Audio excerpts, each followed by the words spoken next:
السلام علیکم ورحمۃ اللہ، ویلکم بیک ناظرین۔ اور یہ سب جو بددیانتی اور جھوٹ،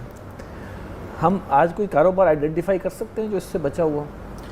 ہاں نہیں، انڈیویجول لیول پہ کچھ ہو تو ہو۔ دیکھیں مجھے لگتا یہ ہے کہ کورونا کے بعد جو کاروبار آئے نا وہ شاید وہ بچ جائے۔ اس کی ایک بنیادی وجہ اب جو ڈیزائن ہو رہا ہے، جو اس وقت کیفیت بن رہی ہے، وہ سوچ رہے ہیں کہ اس وقت دنیا اگر کبھی واپس گئی تو واپس اپنی اصل پہ کہیں جا کے رکے گی، جو کہ اس سمپلسٹی کی اصل تھی۔ کیونکہ یہ جو بڑے بڑے ہائپر سٹار اور یہ جو بڑے بڑے اس قسم کے جو ہمارے کیرفور وغیرہ شاپنگ مال وغیرہ یہ ختم ہو جائیں گے، کیونکہ یہ بنیادی طور پر کیرفور یہ کرتے یہ ہیں کہ یہ 5000 دکانیں کھا جاتا ہے ایک گھر،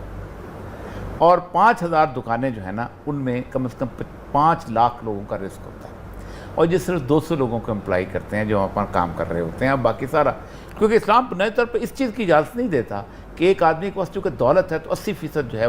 وہ جو ہے وہ جائے لے کے وہ یہاں پر آ جائے اور وہ ان کا رزق کھا لے۔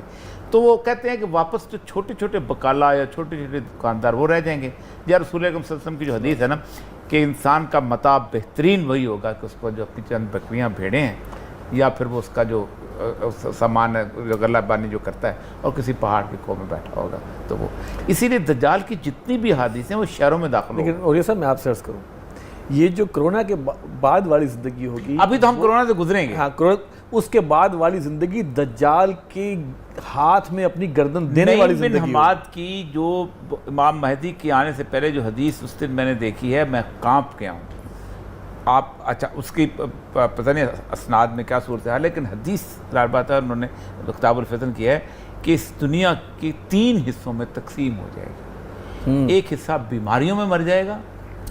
ایک حصہ بعد میں جنگوں میں مرے گا، اور پھر آخری حصہ جو ہے اس میں وہ کیفیت ہوگی کہ اس کے اندر اور بیماری کی کیفیت جو ہے جو اس وقت اسیسمنٹس ہو رہی ہیں جو چل رہی ہے وہ نظر آتا ہے۔ اور وہ جو آپ نے اس دن حدیث سنائی تھی وہ جو اپنا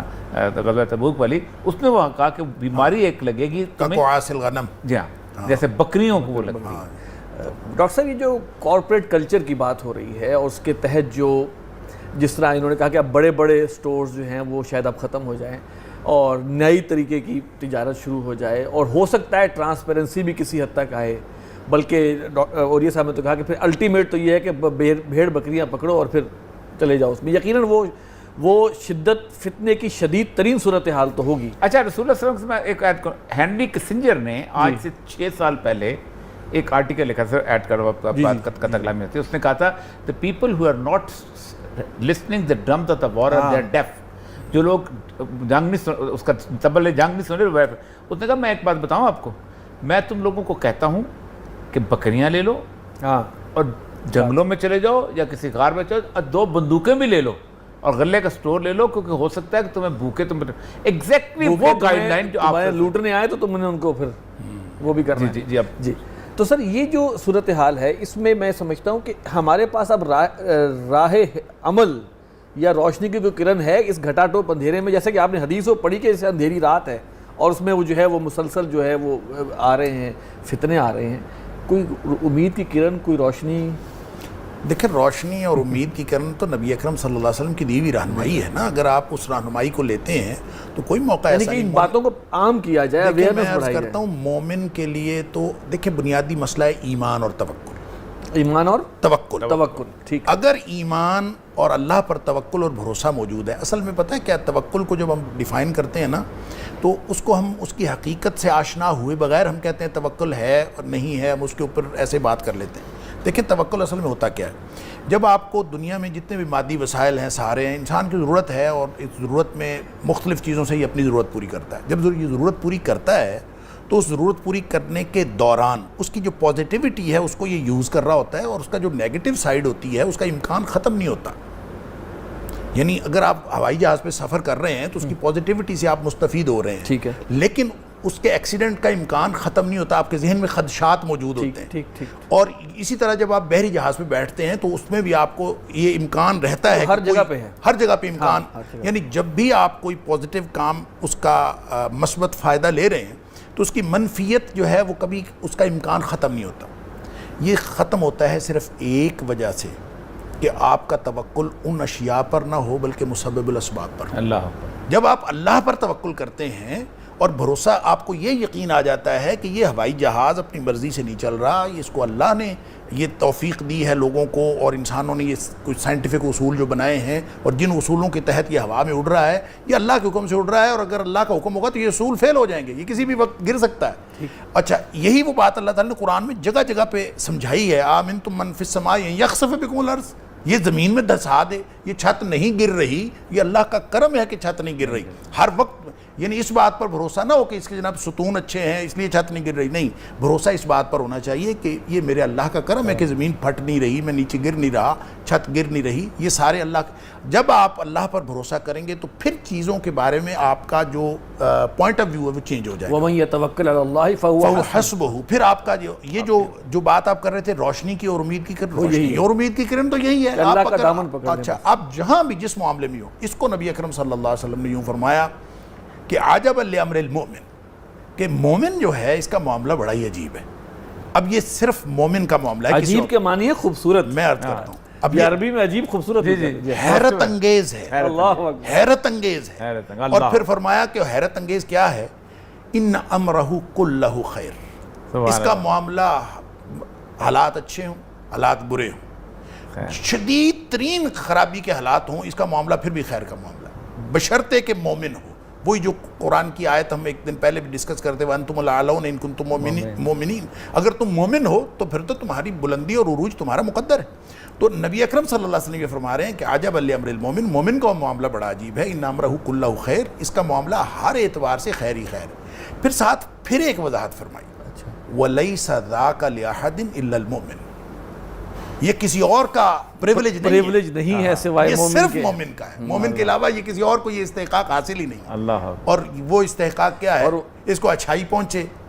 تو بھی خیر ہے کیونکہ اس نے شکر کرنا ہے, اور اس کو کوئی برائی پہنچے تو اس نے صبر کرنا ہے تو بھی معاملہ خیر ہے. اس لیے دیکھیں, معاملات جتنے مرضی شدید ترین ہو جائیں, یہ دنیا کی بات ہو یا مراحل آخرت کی بات ہو. دیکھیں, آپ دیکھتے ہیں کہ قرآن حکیم میں جہاں سورہ عبس کے اندر قیامت کا منظرنامہ بیان ہوا ہے نا, یوم یفر المرء من اخیہ و امہ و ابیہ و صاحبتہ و بنیہ لکل امرئ منہم یومئذ شأن یغنیہ.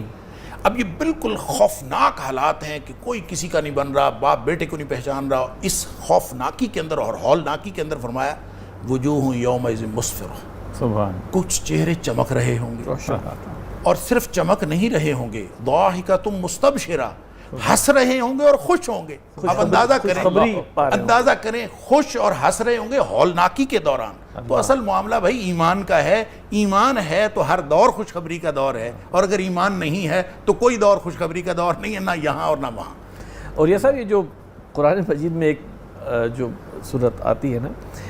کہ انما المؤمنون الذین آمنوا باللہ ورسولہ ثم لم یرتابوا, مومن تو وہ ہے جو اللہ اور اس کے رسول پر ایمان لاتے ہیں پھر شک میں نہیں پڑتے. اصل میں یہ توکل جو ہے نا, یہ شک کو نگیٹ کرتا ہے. اصل دیکھیں, اب ذرا سا اس کو ہماری بچپن کی ٹریننگ سے لے کے چلے, جو ہم بچپن میں پڑھتے ہیں, ہم نے اس پورے کے پورے تصور کے مقابل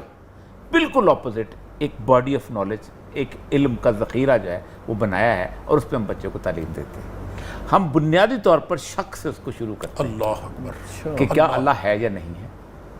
اصل بات یہی ہے, جو سائنٹیفک نالج ہے, جو سائنٹیفک پرسوٹس ہے,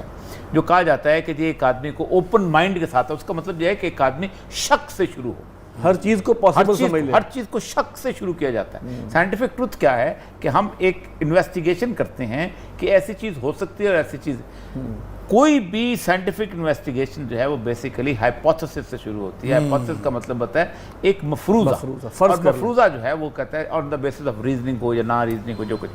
تو ہم نے ایک بچے کی ٹریننگ ہی یہ کی ہے. اسی لیے ہمارے بڑے بڑے لوگ جو ہیں اس مسئلے میں دھوکہ کھا گئے ہیں جب انہوں نے سائنس کی اس کسوٹی کے اوپر کھڑے ہو کے دین کو ناپنے کی کوشش کی. سر سید کا معاملہ, ان کی اپنی نیکنی تھی اپنی جگہ, ان کے دین کے ساتھ کام, مسلم امہ کے ساتھ کام اپنی جگہ, لیکن کمال کی بات یہ ہے کہ اس وقت کے علم کے مطابق جب انہوں نے دین کو ناپنا شروع کیا تو ختم ہو گئے. یعنی حالت یہ تھی کہ اس وقت آئنسٹائن تو آیا نہیں تھا, ایٹم تھا, دوسرے نیوٹن کی سائنس تھی. نیوٹن کی سائنس تھا تو انہوں نے کہا کہ یہ جو فرشتے بیسیکلی یہ تو وہ ہیں فورسز آف نیچر ہیں, یہ جو میگنیٹک فیلڈ ہے ایک فرشتہ ہے. ٹھیک. اب جب فرشتوں کا انکار کر دیا تو پھر کہا کہ نہیں, پھر تو زب کھل جبریل گئی, بھی نہیں پھر تو زب کھلنی شروع ہو گئی نا, پھر تو آپ نے آج اگر سید زندہ ہو جاتے اور E=mc²/r پڑھتے, اور جب وہ کہتے کہ وہ آئنسٹائن کہتا کہ دیکھو میری بات سنو, کہ دیکھو یہ جو ایک آدمی کو اگر سپیڈ 1,24,000 سپیڈ سے اگر گھمایا جائے اس پہ ٹائم اینڈ اسپیس کا اثر نہیں کرتا, تو معراج کا انکار ہی نہ کر سکتے. سب سے اہم ترین بات, میں حیران ہوتا ہوں کبھی کبھی کہ اگر ہم قرآن کی سچائی کو مان کے سائنس کو پڑھیں, مطلب یؤمنون بالغیب, اصل بات یہاں سے ابتدا کریں. ذالک الکتاب لا ریب فیہ ہدی للمتقین بالغیب کیا چیز, اب الذین اندازہ کریں, آج سائنس کہتی ہے کہ کوانٹم میں تھیوری ہے سائنس کی, اس کے تحت کہا جاتا ہے کہ کوانٹم تھیوری یہ کہتی ہے کہ اس پورے کے پورے دنیا میں کوئی بھی وجود جو ہے نا, وہ اگر یہ میز ہے نا, اس میز کے اندر ایک ایٹم ہے جس سے بنے, اب وہ ایٹم آخری چیز ہے, اس ایٹم کو توڑے تو انرجی, اس ایٹم کے اندر ایک نیوٹران پروٹون ہوتا ہے, وہ آپ اس کو دنیا کی کوئی خوردبین نہیں دیکھ سکتی, جو بیسک جز ہے, آپ اس کی ہیٹ اور اس کی موومنٹ سے سمجھتے ہیں کہ کوئی چیز ہے, ادروائز کو دنیا کی کوئی آنکھ, کوئی خوردبین نہیں. یعنی یہ میز جس کو آپ دیکھ رہے ہیں یہ غیب ہے, اس کا ہر چیز, اللہ نے یہ نہیں کہا غیب, اللہ یؤمنون تمام چیز غیب ہے. سائنس آج کہتی ہے, سر سید آج زندہ ہوتا تو کہتا اس آیت کی تفسیر, لیکن مسئلہ یہ ہے کہ ہم نے سائنس کی کسوٹی پہ الٹ, ہمارا علم الٹ ہو گیا ہوا ہے. یہی وجہ ہے کہ ہمارے ہاں جو آپ نے فرمایا دھند ہے, وہ جو چالا ہے جو رسول اللہ علیہ وسلم کی حدیث آپ نے فرمایا, کمال حدیث ہے. میں تو اس وقت سے اس کیفیت میں, اس حدیث کی کیفیت میں ہوں کہ وہ دھند اور ایگزیکٹلی تشکیک بہت بڑی دھند ہے. بالکل صحیح, اسکیپٹسزم. ناظرین وقفے پہ چلتے ہیں, اور وقفے کے بعد گفتگو کو پھر آگے لے کے چلیں گے. انشاءاللہ ہمارے ساتھ رہیے گا.